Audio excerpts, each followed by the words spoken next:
Bienvenue dans le grain, le podcast qui déconstruit les idées reçues. Thème du jour. Skinny talk, mal alpha, confiance en soi, summer body. Ouais, c'est ça. Et voilà. Tout ce qui tourne autour de l'obsession pour le poids. Et voilà, donc bonne écoute. Slay. Générique. Idée reçue numéro 1. Si je suis musclée ou mince, je serai forcément plus confiant ou confiante et plus désirable. Ouais, mythe. La réalité, c'est que changer son corps, bah oui, ça peut donner un petit coup de boost, un petit regain de confiance en soi, mais tout ça, ça va rester temporaire. Et ça veut pas dire qu'on va forcément se sentir mieux sur le long terme. Ouais. Parce qu'en gros, la confiance en soi, c'est vraiment pas juste une histoire d'apparence ou de physique. En vrai, c'est croire en sa capacité de faire face à des situations, à relever à des défis, peu importe le contexte. Puis ça, ça se construit tout au long de la vie avec des expériences réussites, des échecs, puis surtout avec la façon dont on interprète ces expériences-là qui sont vécues. Ouais. Et c'est là qu'on va faire la différence entre confiance en soi et estime de soi, parce que c'est pas du tout pareil, il y a des petites nuances.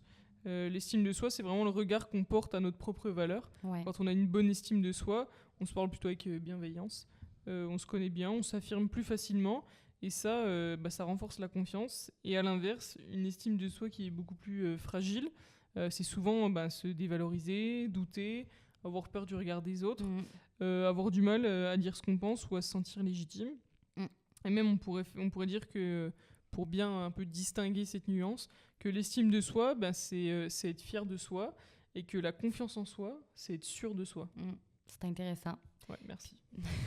Puis derrière la course de ce corps soi-disant parfait, il y a souvent un tas de doutes et d'insécurité. Même parfois, il peut y avoir des souffrances qui sont un petit peu plus profondes. Par exemple, des anxiétés qui sont liées à l'image de soi, aux troubles du comportement alimentaire. Puis même ceux qui atteignent ces standards de beauté ou d'image. Ces idéaux, là. Et ils peuvent même continuer à se sentir mal dans leur corps, à se mettre la pression pour être toujours mieux, toujours plus beau, toujours plus belle. Toujours faire mieux, toujours faire plus. Voilà. Donc oui, c'est vrai que le sport, ça peut aider, mais il faut se dire que ça peut aider, mais pas uniquement pour changer son apparence physique, mais surtout parce que ça touche des leviers qui sont vraiment plus profonds. Ouais, je trouve que c'est hyper intéressant de découvrir ça, parce que parfois on ne sait pas pourquoi on se sent mieux, puis pourquoi on se sent bien, et hyper intéressant. Par exemple, ça active le levier du sentiment de compétence, parce que quand on progresse, quand on réussit, quand on se sent capable, tout de suite on est quand même plus fier de soi. Il y a aussi le sentiment d'appartenance. Donc par exemple, quand on est dans un groupe bienveillant, on se sent reconnu à sa place. Ça fait vraiment du bien. Puis aussi la connaissance de soi et des autres. En fait, on apprend à se connaître, à gérer ses relations, à coopérer et à s'affirmer. En gros, ce qu'il faut qu'on se dise, c'est que le corps, c'est un vecteur, c'est vrai, c'est un vecteur de confiance en soi, mais c'est jamais à lui seul une garantie de confiance en soi ou de désirabilité. Donc, la confiance en soi, c'est vraiment des choses qui se construisent autrement, comme on disait, à travers des expériences positives, des relations sincères, et surtout par l'acceptation de soi dans toutes les dimensions, puis ça, c'est pas seulement physique. Idée reçue numéro 2. Les hommes doivent être musclés pour être considérés comme masculins. C'est vrai que pendant longtemps, on a associé la virilité à la force physique, à la domination, au contrôle de soi et des autres. Et aujourd'hui encore, dans certains milieux, les muscles ils sont quand même assez vus comme une sorte de raccourci visuel vers ce qu'on appelle la vraie masculinité.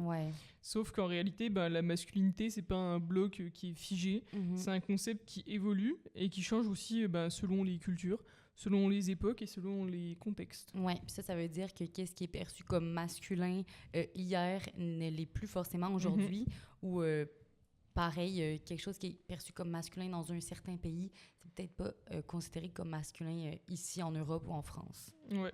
Et le problème, c'est quand on réduit cette identité à un seul modèle, être fort, musclé, stoïque, performant, un modèle unique, souvent inaccessible, souvent même irréaliste, et surtout pas forcément désirable pour tout le monde. C'est vrai, parce qu'en vrai, oui, c'est pas tout le monde qui a envie de coller à ces stéréotypes-là, mais... Ouais, et tout ça, c'est ce qu'on pourrait appeler la masculinité toxique.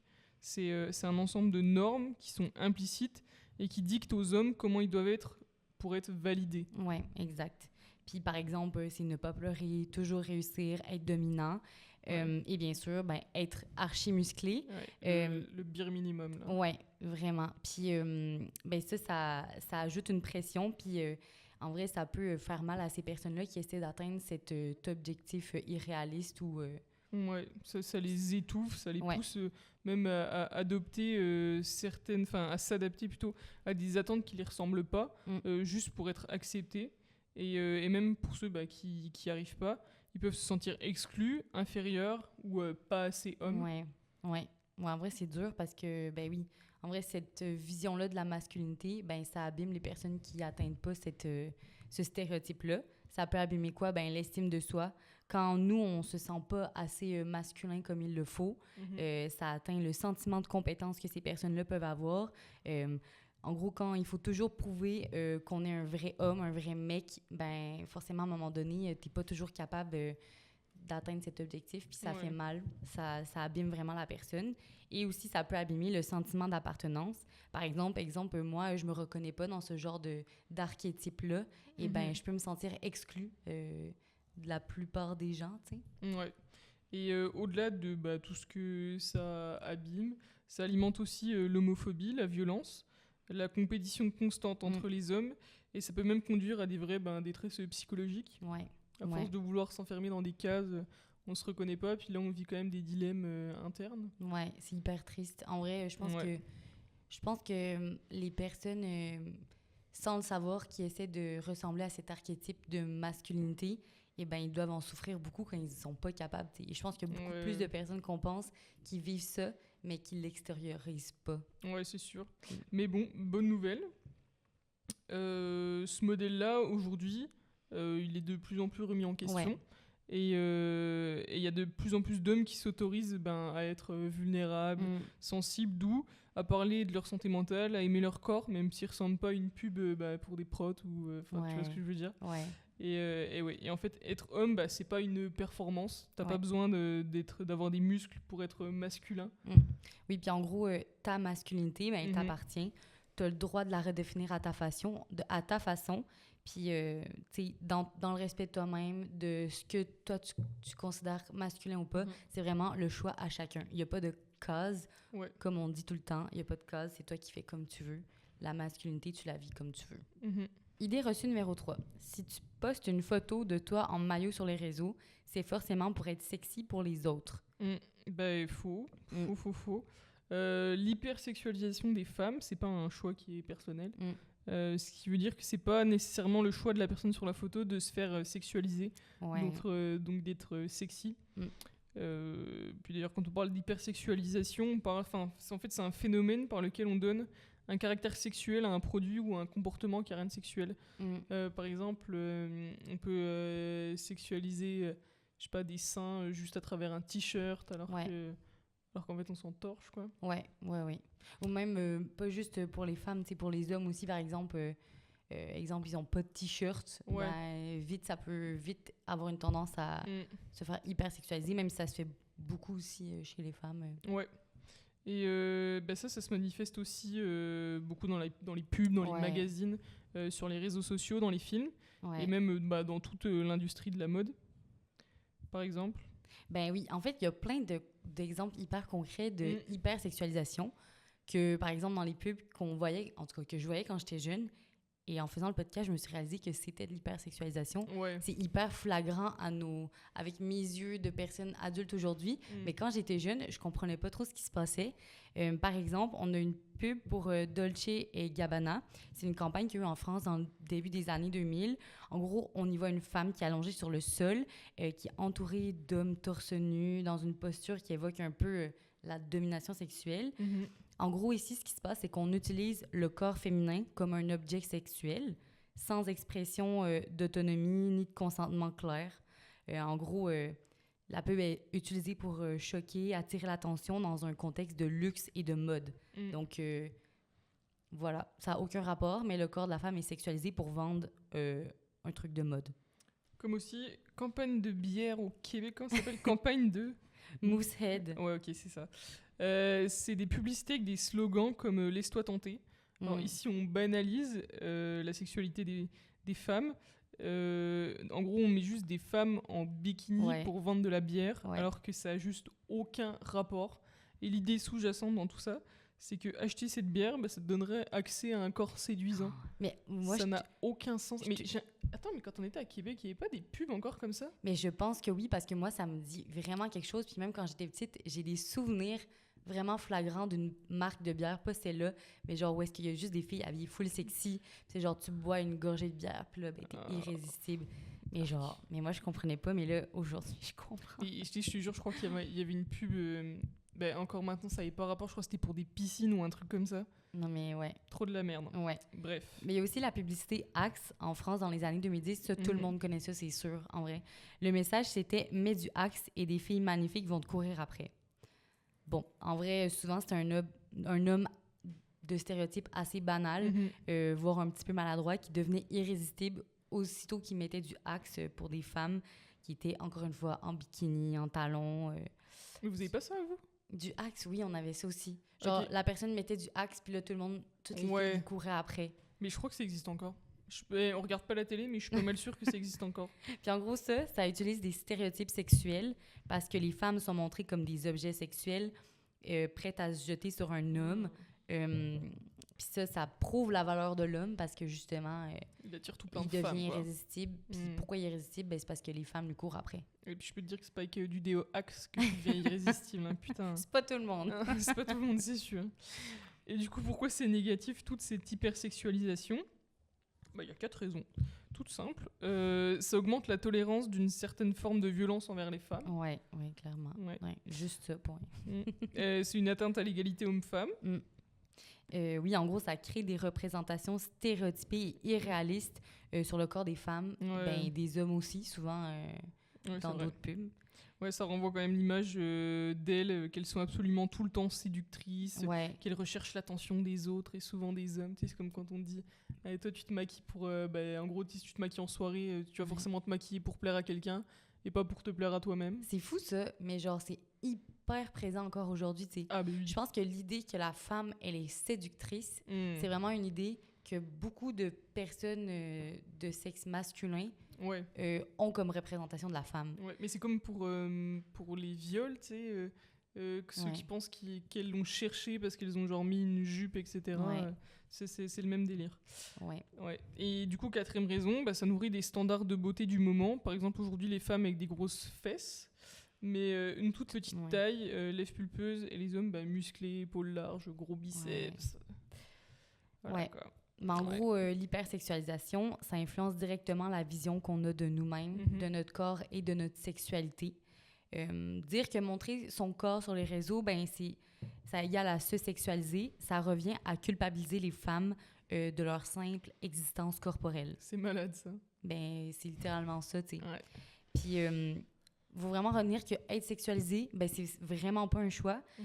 C'est plutôt une réaction qui est extérieure, qui est influencée par les normes sociales du moment, comme lorsqu'on censure les seins, comme tu l'as dit tantôt, mais pas les torses des hommes dans les vidéos. Tu vois, là, ça met l'emphase sur des seins, c'est sexy. Forcément, si tu les montres, c'est pour être sexy. Genre, les hommes peuvent être torse nu, mais toi, tu fais du topless, t'es la plus grosse timpe de la plage. Quoi. Puis, montrer son corps sur les réseaux, c'est pas forcément une quête de désir. Et ça peut aussi participer à visibiliser la diversité des corps. Et ça peut permettre aussi à chacun de s'identifier à des représentations qui sont plus variées et réalistes. En gros, je pense qu'il faut juste faire ce que tu as envie. Je pense que... De toute façon, quoi que tu fasses... Poster des photos de toi sur les réseaux, il faut que ça te fasse déjà de plaisir à toi. Je pense que c'est ça le principal. Et puis, de toute façon, il va toujours y avoir des gens qui vont juger ou nous sexualiser. C'est juste que c'est archi dommage. Mais j'avais vu un truc en faisant la recherche pour le podcast, comme quoi, sans le vouloir, il y avait certaines femmes qui postaient des choses qui pouvaient être sexualisées parce que c'était comme la norme des réseaux en ce moment. Puis sans le vouloir, elles voulaient comme keep up ou rester dans la norme et atteindre les standards de beauté. Et que sans le vouloir, elles se... sexualisait et que voilà, c'était... C'est intéressant. Mais je pense qu'il y a une pression aussi extérieure de peut-être faire des belles photos. Et surtout, si t'es sur les réseaux, tu as quand même la pression de pas vouloir perdre des abonnés, gagner des abonnés, rester dans ce que les gens font pour être toujours au top. Ouais, puis ça peut passer par se sexualiser sans vraiment le vouloir, tu sais. Ouais. Idée reçue numéro 4. Les hommes ne sont pas touchés par la pression corporelle comme les femmes. Bah, c'est faux. Ouais, archi faux. Archi faux, parce que même si la pression corporelle, ça a été longtemps étudié du côté des femmes, les hommes y sont aussi exposés, et ça de plus en plus. C'est une pression qui est bien réelle, mais qui est souvent invisibilisée, parce que les médias, les réseaux sociaux, les films, voire même les jouets pour enfants, ça véhicule l'image d'un homme fort, viril et musclé. Et ce modèle, en fait, ça devient un idéal auquel beaucoup d'hommes se sentent obligés de se conformer. Ouais, exemple, les Disney, genre Tarzan, Hercule. Ouais, ils sont full stock. Hein. Genre, ouais, c'est genre pas des personnes que tu vois dans la rue à tous les jours. C'est vraiment des archétypes hyper spécifiques. Vraiment. Alors que les femmes, elles sont souvent poussées vers la minceur, la douceur. Les hommes, eux, ils sont vraiment incités à afficher une musculature qui est développée, un visage structuré, mâchoire carrée et une attitude virile. Ouais, puis je sais pas si, en tout cas en France, il y a eu ce mouvement-là, mais la culture du mâle alpha au Québec, ça a été comme... Ça a vraiment genre pris des proportions astronomiques. Ouais. En gros, c'est un phénomène qu'on appelle le phénomène du mâle alpha. En gros, c'est des influenceurs, des figures masculines qui promeuvent un peu l'image d'un homme dominant, ultra musclé, émotionnellement super distant, constamment dans l'affirmation de sa puissance, du fait qu'il est le meilleur, nanana. Genre comme Andrew Tate un peu? Ouais, c'est ça. Lui, il prône clairement la culture du mâle alpha. Ok, oui, je pense qu'en France, on n'a pas nommé ce mouvement, mais c'est sûr qu'il existe et qu'il y a sûrement des influenceurs qui prônent ces mêmes valeurs. Tu vois. Ouais, peut-être sans dire que c'est ça. Ouais, je pense. En gros, tout ça, ça crée un climat où est-ce que être un vrai homme, ça signifie avoir des muscles visibles, puis jamais montrer sa vulnérabilité. Super. Puis ça, c'est une pression qui touche pas seulement les jeunes hommes, quoique vraiment beaucoup sur les réseaux, je pense que tu peux vite être dans l'algorithme. Ouais, puis après, tu vois que ça toute la journée. Là. Genre, moi, mon petit frère, il me disait que, par exemple, oui, tu vois une vidéo avec un podcasteur qui n'est pas rapport à Andrew Tate, mais qui a fait un podcast avec lui à un moment donné, et après, t'arrêtes pas de voir des vidéos de Andrew Tate. Et puis ça te monte au crâne et tout. Ouais, voilà. Ouais, mais oui, comme tu disais, ça touche pas que les jeunes adultes, mais aussi les adultes, parce que je pense qu'ils ressentent de plus en plus l'obligation de se conformer à toute cette norme qui est perçue comme virile, réussie, attractif. Et même ça a des dérives qui sont hyper dangereuses, comme je te laisse le nommer. Le looks maxing. Ouais, c'est ça. Ça, c'est un phénomène, par exemple, qui est apparu sur TikTok. Et ça pousse souvent les jeunes hommes à transformer leur physique à tout prix. Vraiment à tout prix, quitte à mettre leur santé en danger, par exemple. Il y a des cassages volontaires de la mâchoire pour la rendre plus visible. C'est lunaire. Il y a aussi le mewing, donc ça c'est avec le truc que tu mets entre tes dents. C'est un plastique qui est hyper dur. Ouais, pour le mâcher en gros. Ouais, c'est ça, c'est comme un chewing-gum mais ultra dur. Ouais, pour muscler ta mâchoire pour qu'elle soit bien symétrique, machin, que tu puisses genre mordre et qu'on voit la trace. Bref. Il y a aussi la consommation de stéroïdes pour être musclé vite. Et des régimes extrêmes classiques, quoi. Et voilà. Et tout ça dans le but de correspondre à l'image hyper virile et presque irréaliste du beau mec qu'on voit partout sur les réseaux. Mais ça, en vrai, tu sais, cette pression-là d'être réussi, d'être viril, d'être attractif, ça me fait vraiment penser à la série Adolescence qu'on a écoutée. Ah oui, oui, c'est dans le thème, là. Je ne veux pas spoiler, mais faut dire que ça parle de ça, quoi. Ça parle de ça, la morale, elle parle de ça, et franchement, allez voir, parce que t'as pas l'impression que ça parle de ça, mais ça parle de ça. Ouais, c'est ça. Et aussi, toute cette pression, ça peut entraîner un mal-être profond, une baisse de l'estime de soi, des troubles de l'image corporelle, des troubles psychologiques aussi, comme la dysmorphie musculaire. En gros, c'est se voir toujours trop maigre, même en étant genre musclé. Et voilà, on peut aussi parler du complexe d'Adonis. Donc, ça, en fait, c'est l'équivalent masculin de l'anorexie, où l'homme devient vraiment obsédé par la musculation, les suppléments alimentaires, pour atteindre un corps, encore une fois, parfait, quoi, pour correspondre à l'image qu'on attend.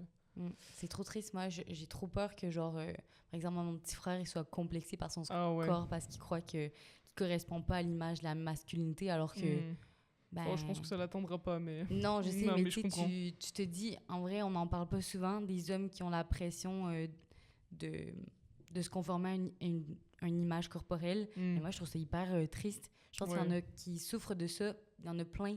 mais ils le disent pas ou puis ils sont dans une... Tu sais, j'imagine genre des...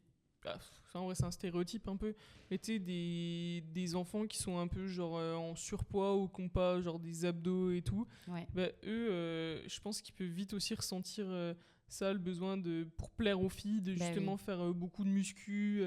Et ouais, c'est vrai que, tu sais, comme toi, si t'avais touché, là, tu mangeais de la salade pendant 1 an.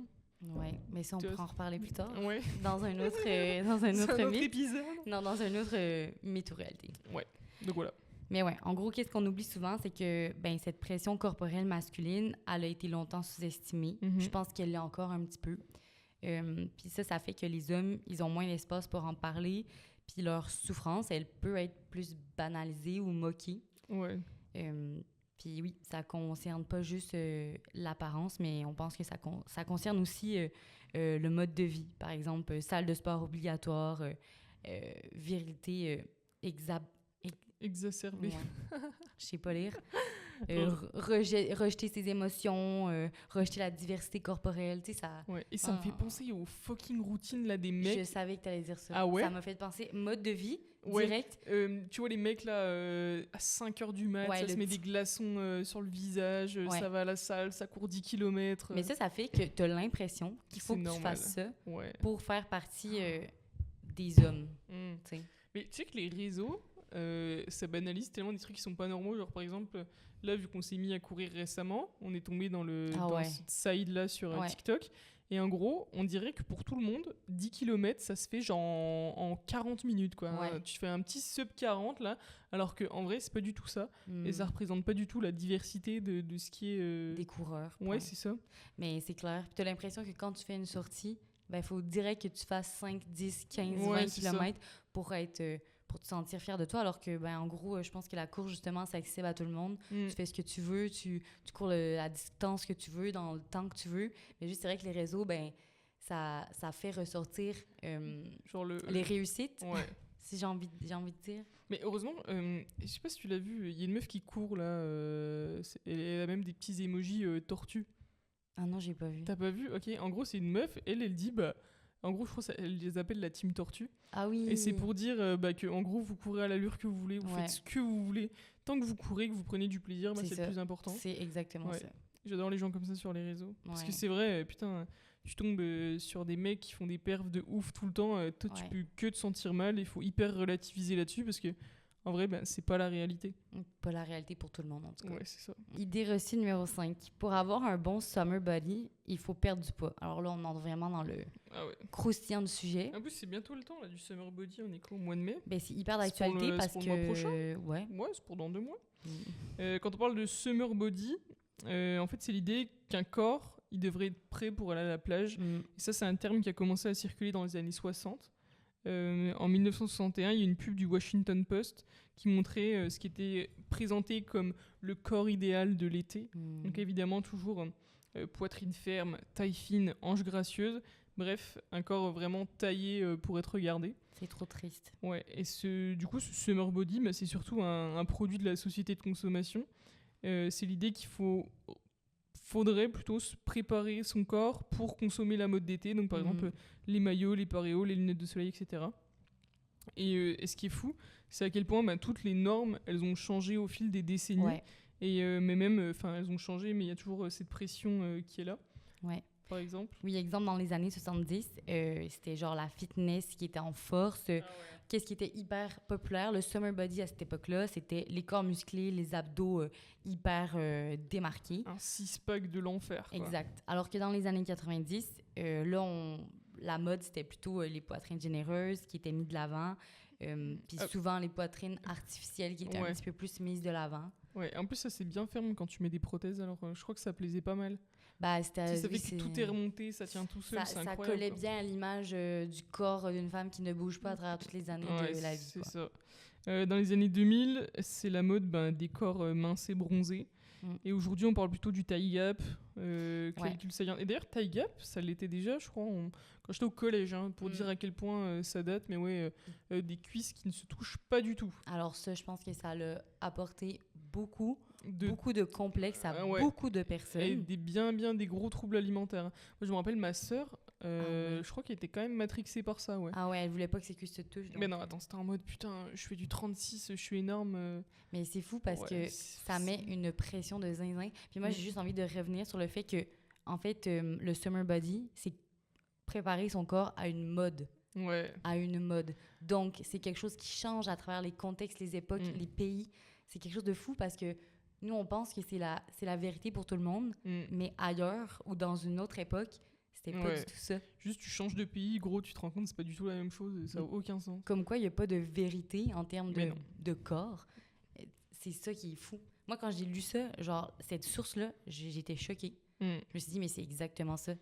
Ouais. Puis même, il racontait que, par exemple, dans les années des rois et tout, genre les personnes qui étaient bronzées et minces, c'était plutôt les personnes qui n'avaient pas d'argent parce que c'était eux qui travaillaient dans les champs, ouais. Alors que les personnes qui étaient plus...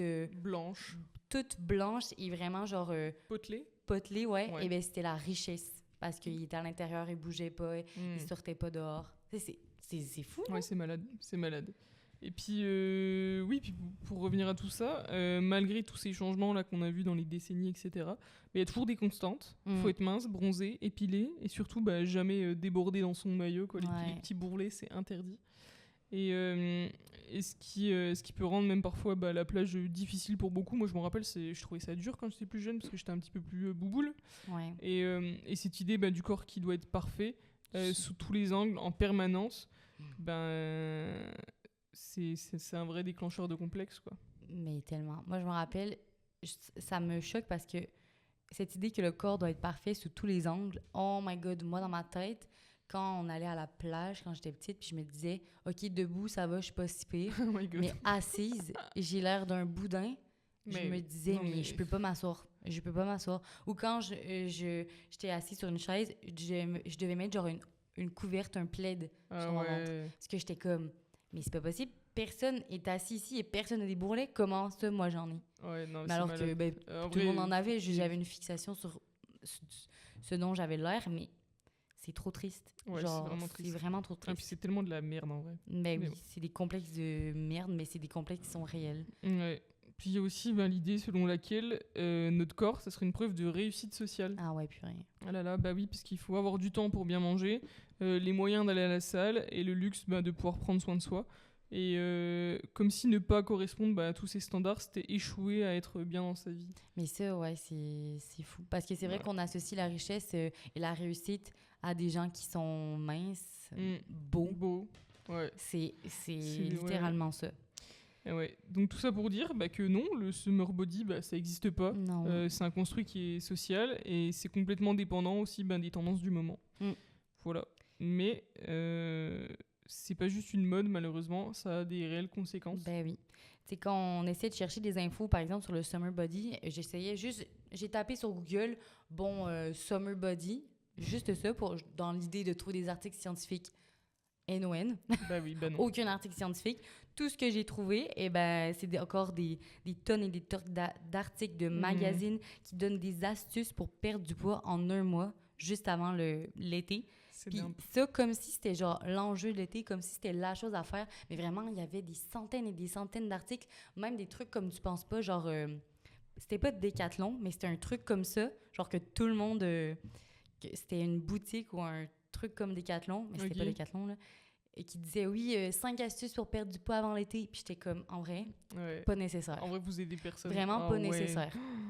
Oh là là. Puis ce genre de discours-là, ça renforce vraiment un message hyper problématique qui serait, pour être beau, pour être accepté, il faut être mince et parfait. Ouais. En vrai, c'est juste une invitation complexe. Oui, vraiment. Ouais. Et ne pas être mince pour l'été, ça voudrait dire qu'on n'a pas le bon corps, que notre corps, il ne mérite pas d'être vu. Et ça, en vrai, c'est juste absurde, là.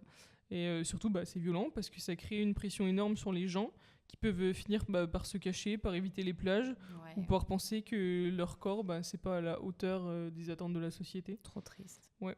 Et toute cette pression, ça pousse encore à la comparaison permanente, à se fixer des objectifs qui sont souvent inaccessibles et à adopter des comportements qui sont pas toujours sains, comme les gros régimes bien drastiques. Là. Ah ouais, ça c'est fou. D'ailleurs, selon l'Ordre des diététistes nutritionnistes du Québec, il n'existe pas de recette miracle pour perdre du poids.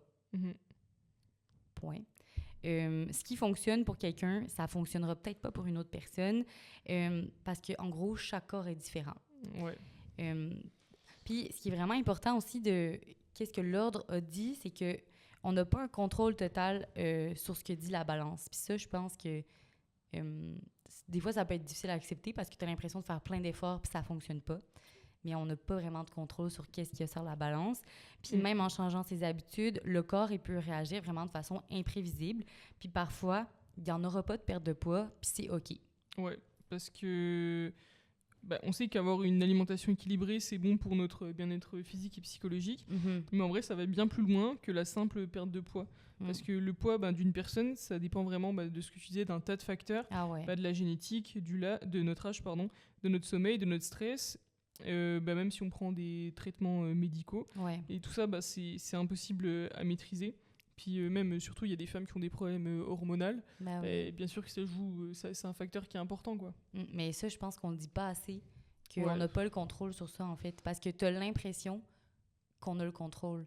Dans les articles qu'on voit, dans les TikTok qu'on voit, que les gens ils disent comment tu fais pour perdre tant de poids? Moi, j'ai perdu ça, tu pourrais le faire aussi. Tu as l'impression que tu as le contrôle sur ton poids à 100%. Puis que si ça baisse pas le poids sur la balance, ben que c'est de ta faute, puis que t'es pas bonne, puis que t'as fait quelque chose de mal. Après, j'ai l'impression que c'est un petit peu aussi humain, tu sais, de toujours vouloir avoir le contrôle sur tout, etc. Peut-être. Mais bon. Et puis, autre conséquence de tout ça, faire du sport à outrance. Voilà, parce qu'avec l'injonction de se transformer pour l'été, il y en a beaucoup qui se mettent à faire du sport, mais vraiment de façon excessive, parce que tu sais, il faut perdre 10 kilos en un mois, là, donc il va falloir aller courir. Et parfois, tout ça, ça tourne vraiment à l'obsession. C'est ce qu'on pourrait appeler la bigorexie. Donc c'est une addiction au sport. Et certaines personnes peuvent se retrouver en détresse si elles ne peuvent pas s'entraîner. Et ça peut avoir des répercussions qui sont vraiment sérieuses. Ouais, par exemple, des répercussions physiques, le surentraînement, la fatigue musculaire, des blessures. Ouais, mais c'est surtout, en même temps, si on dit de perdre 10 kilos en un mois, puis demain aller courir 10 km, si t'es même pas habitué à courir 3 km, c'est sûr que tu vas te blesser, puis au final, c'est vraiment hyper contre-productif. Ouais, c'est sûr. Puis, oui, vas-y. Non, vas-y. Il y a des répercussions psychologiques. Il peut y avoir des troubles du sommeil, de la fatigue chronique, la baisse de l'estime de soi parce que, tu vois que tu perds pas assez de poids. Donc t'es découragé, puis tu te sens nul, et puis c'est un cercle vicieux, quoi. Et c'est aussi des répercussions qui sont sociales, isolement, tension familiale ou professionnelle. Et tout ça, ça pourrait vraiment être quand le sport, ça prend toute sa place. Toi, t'as pas envie d'aller voir tes potes parce que tu dois aller faire du sport. Tu te sens obligé. Ouais, c'est ça. Et parfois, ça va jusqu'au burn-out sportif parce que quand une personne est tellement identifiée à son statut de sportif, elle sait plus qui elle est sans ses entraînements. Puis, en gros, il y a certaines disciplines qui sont un petit peu plus touchées par cette fixation de l'image corporelle. Par exemple, la danse, la natation, le bodybuilding, mais il y a aussi les sports d'endurance comme le marathon et le cyclisme. Ouais.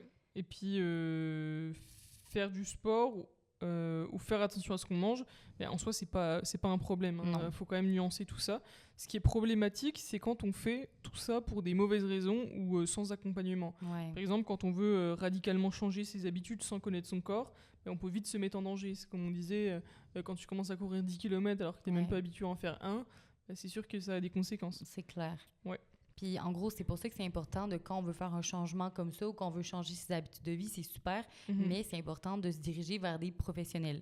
Donc par exemple, des coachs sportifs pour éviter les blessures, pour avoir un sport qui est encadré, pour avoir une bonne pratique sportive. Ouais, genre des programmes, des trucs. Ouais, des programmes qui sont adaptés d'ailleurs à toi. À toi, tes objectifs, où t'en es, etc. Et aussi des nutritionnistes pour pas avoir des carences ou perturber son métabolisme. Mais voilà, après, c'est sûr que prendre un coach ou aller voir des nutritionnistes, ça a quand même un coût. Mais je pense que le plus intéressant, ce serait, si on n'a pas d'argent à mettre là-dedans, ce serait juste s'informer et faire les choses petit à petit, y aller graduellement.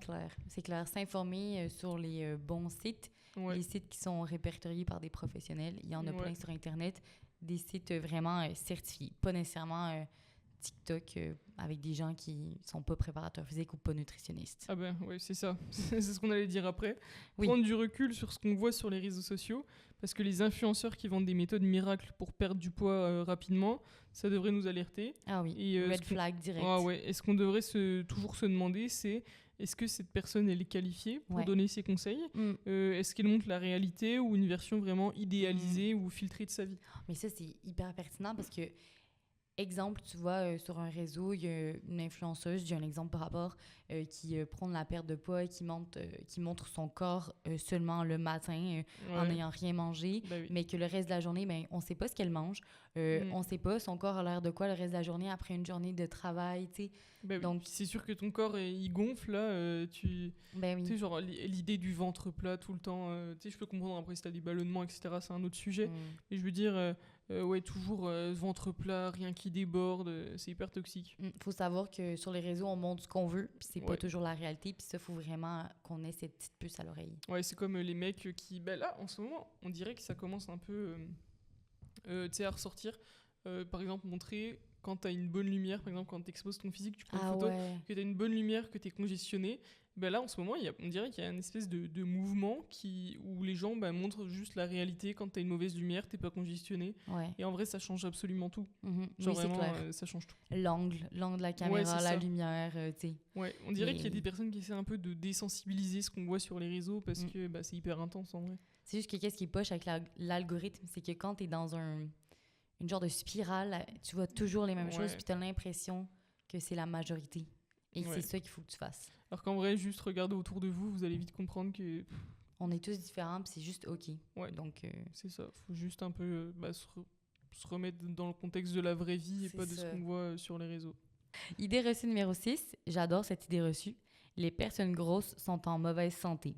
Ouais, moi j'y ai souvent cru d'ailleurs. Je pense que tu m'as désensibilisé à ça cette année.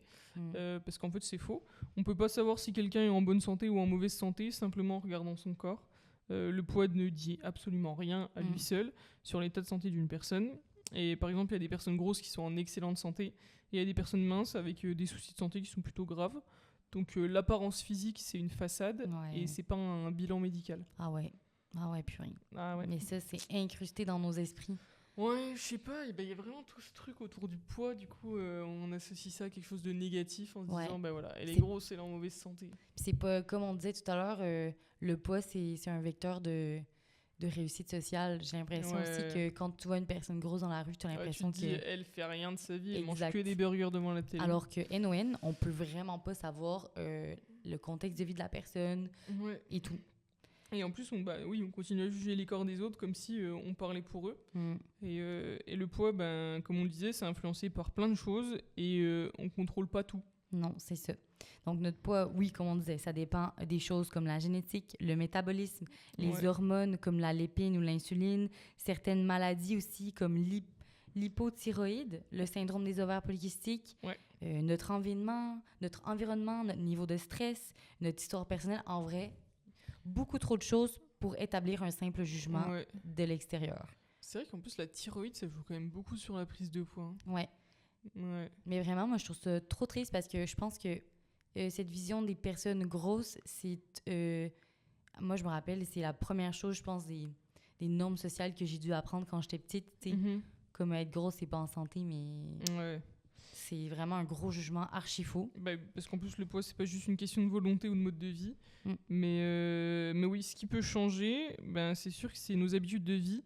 Et ça, oui, ça peut avoir un impact positif sur la santé, même si la balance, elle bouge pas. Mieux dormir, bouger un peu plus, bien manger, ça fait du bien à tout le monde, quelle qu'en soit d'ailleurs la taille ou le poids. Exact, Puis d'ailleurs, commenter le corps de quelqu'un, c'est NON, c'est vraiment pas anodin. Puis ça, oh my God. Mais tout le monde, tout le temps. Ouais, puis je pense que... qu'il soit positif ou négatif, les commentaires sur le poids, ça peut vraiment, vraiment faire des dégâts. Puis surtout chez les jeunes, mais en vrai, j'ai envie de dire sur tout le monde. N'importe quel âge, le commentaire sur le poids, ça fait des ravages. Ouais, puis ça peut vite tourner au harcèlement aussi. Ouais, ça peut vite rester dans ton esprit pendant plusieurs mois. Tu te redis la phrase en boucle, puis tu te dis, my God. Et puis c'est comme ça que tu te sens mal après d'aller à la piscine, de faire tous les trucs comme ça. C'est un enchaînement. Et puis même si, d'ailleurs, on dit ça gentiment, ça peut vraiment laisser des traces profondes. Ouais. En gros, quand on fait une remarque sur le corps de quelqu'un, on lui envoie un message comme quoi ton apparence, c'est tout ce qui compte. Puis ça met une pression en plus. C'est vraiment une source de doute. C'est un déclencheur de complexe. Donc, par exemple, des exemples très concrets, t'es pas mal plus musclé. Ça, par exemple, ça peut mettre la pression de garder cette image d'être hyper musclé, même si ça correspond pas tout à fait à ce que la personne, elle aimerait ou à ce qu'elle vit. Donc, en gros, t'es pas mal plus musclé, oui. Ça veut un peu... Ça renvoie, genre, t'es beau, t'es belle parce que t'es musclé. Ouais, c'est ça. Comme tu rayonnes depuis ta perte de poids. Non, mais en vrai, c'est horrible. Mais c'est horrible ça me fait vraiment penser à des gens de ma famille qui disent des trucs comme ça. Comme si il ou elle était moins bien avant, alors que c'est toujours la même personne. Ah ouais. T'as de la chance d'être mince. Mais ça, vraiment, je pense même moi, j'ai dû dire ça quand j'étais au primaire ou au secondaire. Ah ouais? Parce que moi, je complexais sur mon corps, puis je voulais juste être comme genre les 50 autres. kilos, gros. Puis bah oui. Puis je pense que j'ai déjà dit ça à quelqu'un, puis ça peut être blessant, surtout si la personne, elle se sent pas bien dans son corps. Ouais. C'est comme dire aussi, ce que tu portes, ça te va bien, ça t'amincit. Mais ça, oh my god. Genre porter du noir parce que ça t'amincit. Je crois que c'est pour ça que ma soeur, elle portait que du noir avant. Oh non. Pour paraître plus mince. Comme si d'ailleurs être mince, c'était forcément mieux. Mais en vrai, c'est vraiment trop banalisé, je pense, les commentaires sur le corps. Ouais, vraiment. Puis je pense que aussi le best, c'est de jamais de faire de commentaires sur le corps à qui que ce soit. Ouais, mais genre... je trouve que c'est dur parce qu'on est beaucoup influencé aussi par nos parents, par nos amis, etc. Donc il suffit que, tu vois, moi, genre toute ma vie, on m'a dit arrête de manger, tu vas grossir, nanana. Puis finalement, tu te retrouves avec des espèces de troubles alimentaires et puis tout ça parce que ta famille peut penser ça. Ouais, mais je pense vraiment que peu importe le commentaire, c'est NON. Ouais. Genre vraiment, il n'y a aucun commentaire ça peut pas être justifié un commentaire sur le poids. La seule manière que je vois qu'un commentaire peut être OK, c'est quand t'es vraiment, vraiment proche d'une personne et que tu connais sa situation face à son corps. Ouais, puis il faut quand même que ça soit bienveillant, oui, ça voilà. dépend de l'intention. Oui, voilà, c'est pas pour la clasher ou... Ouais, oui, parce que quand même, chaque mot compte et ce qu'on dit, ça peut réveiller chez l'autre un malaise ou de l'anxiété ou un mal-être d'ailleurs qu'on voit pas. Plein de choses, quoi. Ouais. Et puis, si on veut vraiment prendre soin des autres, on laisse leur corps tranquille. Parce qu'on n'a pas besoin de commenter un corps pour faire un compliment. Clairement. Et parce que la santé, c'est pas juste une question de silhouette. Exact. Idée reçue numéro 7. Super intéressant.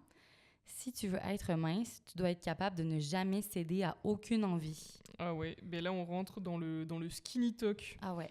Ça, c'est une tendance qui a explosé sur TikTok, d'ailleurs, en ce moment. Ouais.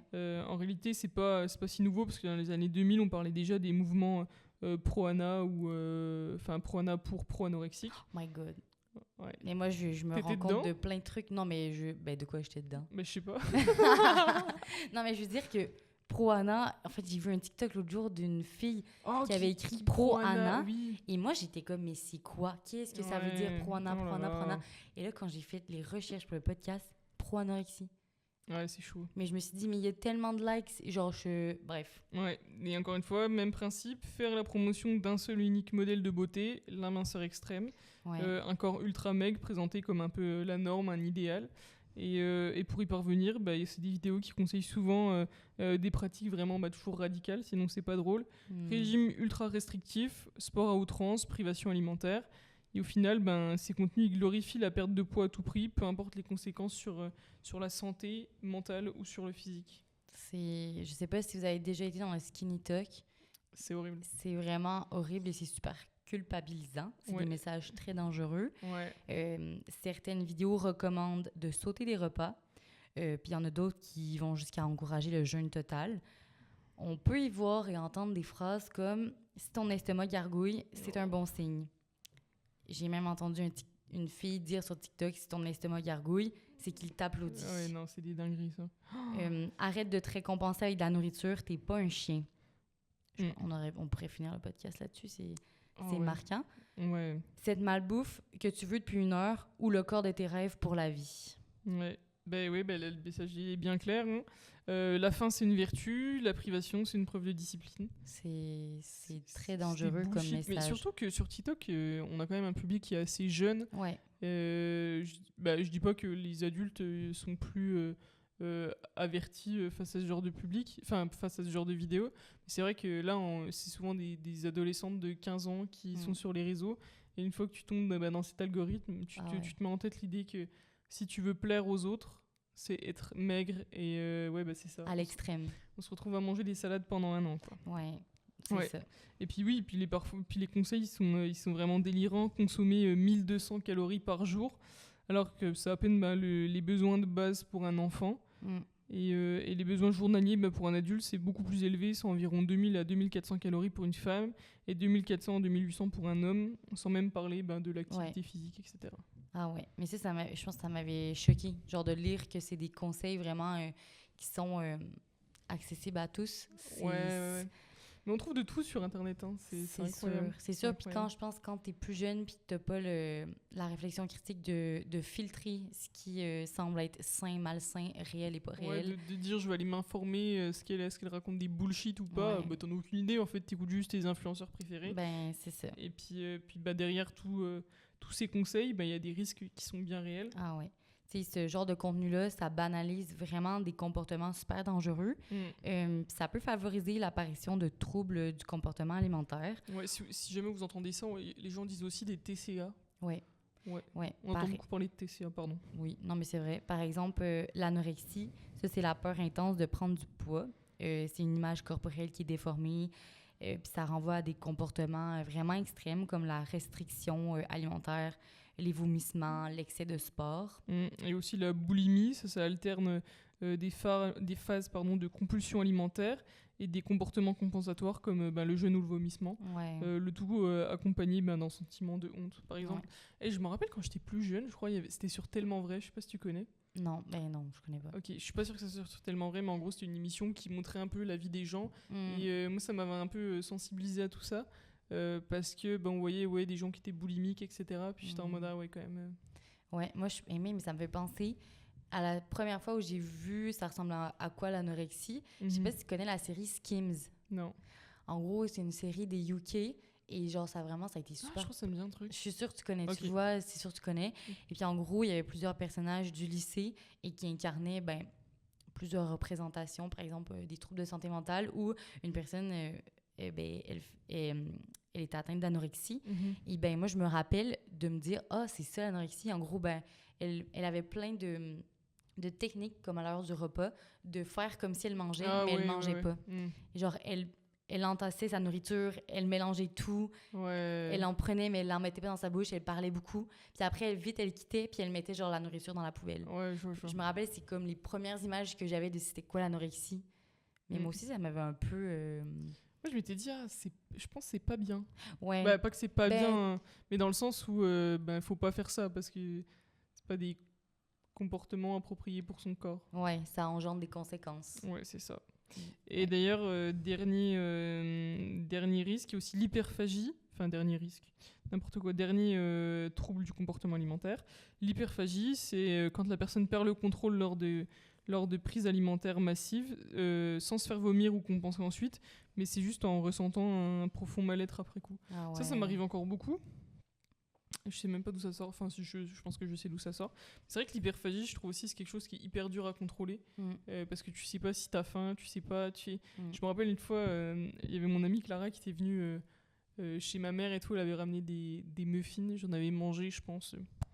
8-9, puis j'étais comme, je sais même pas si j'ai faim, j'ai pas mal au ventre, il se passe rien. Je pourrais encore en manger 12, puis après tu te sens juste trop mal. Ouais, c'est ça, t'as le sentiment de culpabilité qui arrive. Ah ouais, tu te sens comme une merde, quoi. Genre, t'as pas la sensation de satiété. Ouais. Genre, tu ressens pas la fin de ta faim. Ouais, c'est ça. Ouais. En gros, t'as l'impression que t'as un trou infini. C'est vraiment intense, mais bon. Puis contrairement à ce qu'on croit souvent, ces troubles, ils touchent pas seulement les femmes. Il y a 5 à 10% des cas d'anorexie qui concernent aussi les hommes. Donc, il faut faire attention. Oui, c'est pas juste les femmes qui peuvent avoir des TCA. Ouais. Et le skinny talk, c'est aussi une vision qui est très déformée de l'alimentation. Ouais. Parce que ces vidéos, elles ignorent complètement la notion d'équilibre alimentaire. Elles créent une obsession du contrôle où la réussite se mesure à la perte de poids et où la santé est réduite à une silhouette. Et ce culte, encore une fois, du corps parfait, ça pousse à la comparaison permanente. Plus on regarde ces vidéos, plus on se sent trop grosse, trop mou, pas assez discipliné. Et puis ça, c'est vraiment une spirale infernale. C'est comme quand on tombe dans le side du running ou de je sais pas quoi, t'as l'impression que putain, aujourd'hui j'ai pas fait 10 km, je suis une grosse merde ou je sais pas quoi. Ça peut vite devenir alarmant. Ouais. Faut faire attention. Ouais, vraiment.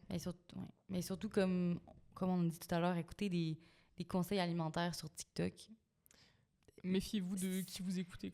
C'est peut-être pas le best. Si c'est pas un ou une professionnelle, c'est vraiment pas le best. Ouais. Puis si vous voulez vraiment avoir des conseils alimentaires, je pense qu'il faut vraiment aller voir un professionnel de la santé. Dans la vraie vie. Enfin, je veux dire, vous prenez vos pieds puis vous allez chez un nutritionniste, un diététicien. Adapté à chacun de nous. Ça, c'est vraiment le plus important. C'est ça. Et dernier rappel essentiel. Oui, donc les vidéos sur les réseaux sociaux, on le sait tous, mais on va le redire, ils sont souvent retouchés. Puis surtout, les influenceurs, c'est pas des professionnels de la santé, comme on a dit. Ils n'ont pas la formation, ils n'ont pas la légitimité de donner des conseils sur le poids, sur la nutrition, sur la santé mentale. Puis, bon, attention, parce qu'il y en a qui ont vraiment... Il y en a qui c'est des professionnels qui sont sur TikTok, oui. Oui, c'est vrai. Juste, il faut différencier ceux qui donnent des vrais conseils et ceux qui en donnent des mauvais. Quoi. Les professionnels des pas professionnels. Voilà, c'est ça. Puis derrière la quête de la perfection, il y a un vrai danger pour la santé mentale. Même si certains contenus sont accompagnés d'avertissements, on entend souvent dire, je sais pas, si vous aimez pas le skinny talk, partez de cette vidéo, ça a fonctionné pour moi, ça va peut-être pas fonctionner pour toi.